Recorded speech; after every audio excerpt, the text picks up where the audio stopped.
Today we have the 2017 Bmw X3. This vehicle has done just over 65,000 miles. It has an automatic transmission and a diesel fuel type.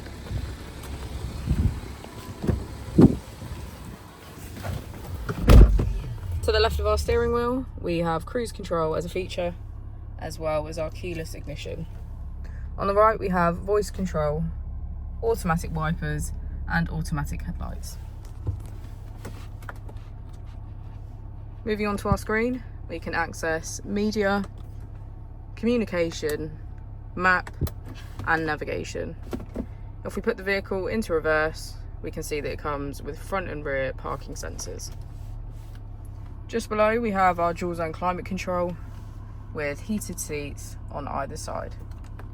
If we press our mode button, we can switch between our 4 different driving modes: Sport Plus, Sport, Comfort, and Eco Pro.